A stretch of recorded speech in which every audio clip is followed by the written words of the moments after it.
Assalamualaikum warahmatullahi wabarakatuh. Jumpa lagi dengan saya Iswandi Jusuf di Iswandi Jusuf Channel. Kali ini kita akan membahas tentang apakah benar manusia mendarat di bulan. Dan pertanyaan ini terus-terusan berulang. Namun saya berpikir bahwa manusia itu benar-benar mendarat di bulan. Jadi jawabannya ya. Dan di sini juga dikatakan bahwa manusia itu benar-benar mendarat di bulan, yaitu pada tanggal 20 Juli 1969 pada misi Apollo 11 dikirim oleh NASA atau Badan Antariksa Amerika Serikat ke bulan dengan 3 astronot. Jadi hanya 3 astronot, yaitu Neil Armstrong, Buzz Aldrin, dan Michael Collins. Armstrong dan Aldrin kemudian mendarat di bulan. Jadi ada 2 orang yang mendarat di bulan dengan modul bulan. Mendarat di bulan dengan modul bulan. Sementara Collins tetap berada di orbit bulan dalam pesawat ruang angkasa Apollo. Neil Armstrong menjadi manusia pertama yang berjalan di bulan. Sementara Buzz Aldrin menjadi manusia kedua. Ada juga beberapa misi lain yang dikirim ke bulan oleh NASA. Setelah itu, dengan total 12 astronot pernah berjalan di bulan antara tahun 1969 dan 1972. Kebenaran pendaratan di bulan didukung oleh banyak bukti, termasuk sampel batuan dan tanah yang dibawa kembali ke bumi, jejak kaki manusia yang masih ada di permukaan bulan, seperti bukti foto dan video dari misi tersebut.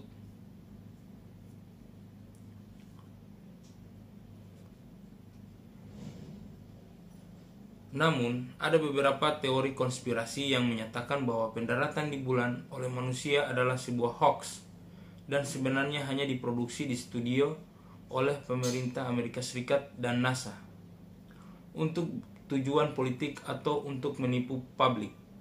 Namun, klaim ini tidak memiliki bukti yang kuat dan telah dibantah oleh banyak bukti yang ada. Berikut adalah beberapa bukti yang mendukung bahwa manusia telah mendarat di bulan. Ada sekitar 4 bukti. Bukti pertama yaitu bukti visual. Ada ribuan foto dan video yang diambil selama misi Apollo 11 dan misi-misi berikutnya yang menunjukkan astronot berjalan di permukaan bulan dan melakukan eksperimen ilmiah. Bukti ini termasuk foto yang menunjukkan sisi gelap bulan yang tidak terlihat dari bumi, dan pemandangan luar angkasa yang menunjukkan bumi yang jauh di latar belakang. Yang kedua, bukti material. NASA telah membawa kembali sampel batuan dan tanah dari bulan selama misi-misi Apollo. Sampel-sampel ini telah dianalisis oleh para ilmuwan dan ditemukan memiliki komposisi yang berbeda dengan batuan dan tanah yang ditemukan di bumi. Yang ketiga, bukti teknis. Ada banyak detail teknis yang terlibat dalam pendaratan di bulan, termasuk penggunaan roket untuk mendarat dan lepas landas, sistem penyaringan udara untuk menyediakan oksigen yang cukup, dan pengembangan baju luar angkasa yang tahan terhadap kondisi di permukaan bulan. Semua ini menunjukkan bahwa misi ini dilakukan secara nyata dan bukan hanya rekayasa di studio.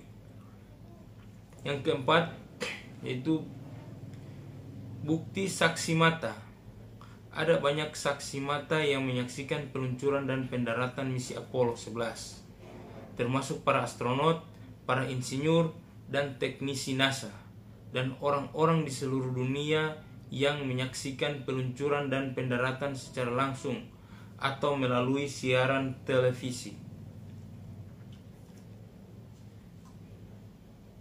Dengan demikian, Tidak ada bukti yang kuat untuk mendukung klaim bahwa pendaratan di bulan oleh manusia hanya rekayasa di studio. Bukti-bukti yang ada justru menunjukkan bahwa pendaratan di bulan adalah prestasi teknologi yang luar biasa dan peristiwa bersejarah yang telah berhasil dicapai oleh manusia.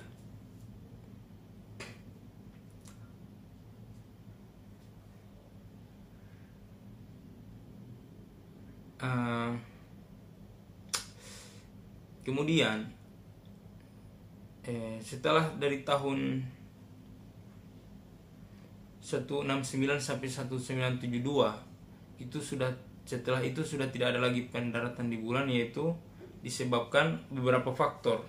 Kalaupun ada yang bertanya seperti itu, faktor-faktor ini antara lain, yang pertama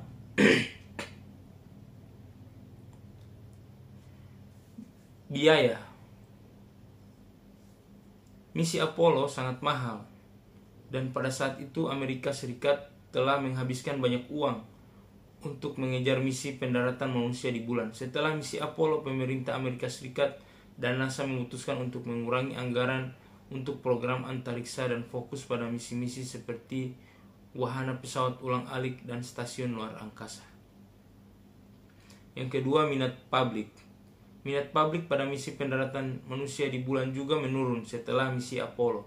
Setelah manusia berhasil mendarat di bulan, banyak orang merasa bahwa tujuan utama telah tercapai, sehingga keinginan untuk melakukan misi-misi serupa menurun. Yang ketiga, fokus pada penelitian lain.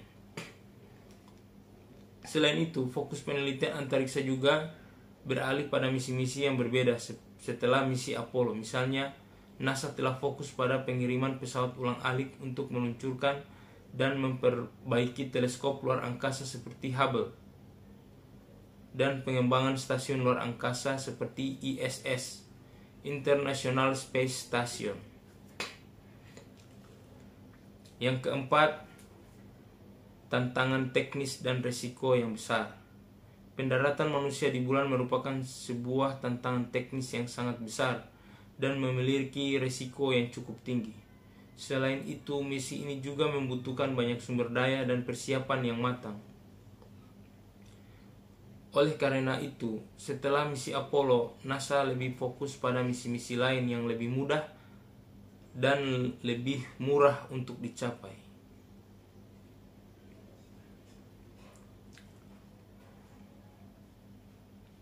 Meskipun tidak ada lagi pendaratan manusia di bulan setelah misi Apollo, NASA memiliki rencana untuk kembali ke bulan pada tahun 2024 dengan program Artemis. Jadi bagi yang masih belum yakin bahwa manusia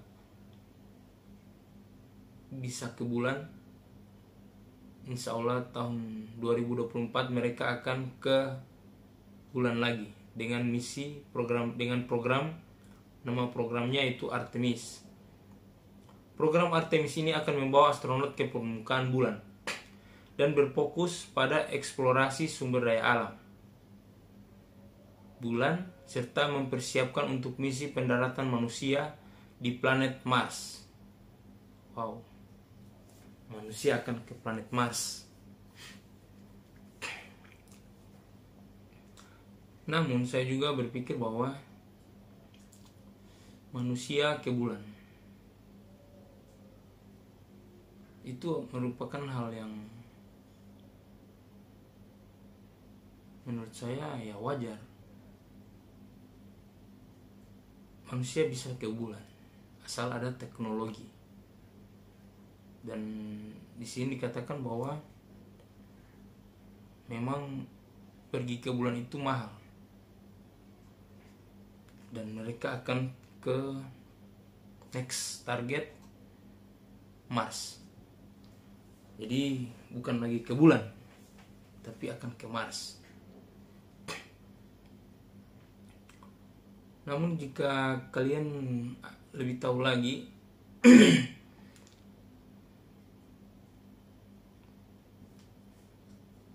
pada tahun-tahun sebelumnya, sebelum pengetahuan berkembang, menurut keyakinan saya bahwa ada satu orang manusia yang bisa tembus melewati bulan, yaitu Nabi Muhammad Sallallahu Alaihi Wasallam. Dia melewati hanya dalam semalam dari Mekah ke Palestina, kemudian dari Palestina dia bertolak ke langit. Bulan mungkin menurut saya hanya di bawah langit. Jadi kalau manusia bisa ke bulan, ke Mars, kemana saja, ya itu wajar. Karena ada manusia yang bisa melebihi itu. Jadi kalau kita mengulanginya lagi ya wajar. Manusia bisa ke bulan menurut saya dengan teknologi. Kemudian saya juga pernah diberitahu bahwa, apakah kamu percaya bahwa seekor semut dari satu kota berpindah ke kota lain hanya dalam beberapa hari atau beberapa jam? Jawabannya ya iya, bisa. Dan begitu pula manusia. Makanya saya lebih merasa bahwa kalau hanya untuk ke bulan, kayaknya manusia masih bisa. Ini menurut pendapat saya ya. Jika kalian punya pendapat lain, silahkan tinggalkan di kolom komentar. Oke. Demikian dari saya. Wassalamualaikum warahmatullahi wabarakatuh. See you, bye bye, and thank you.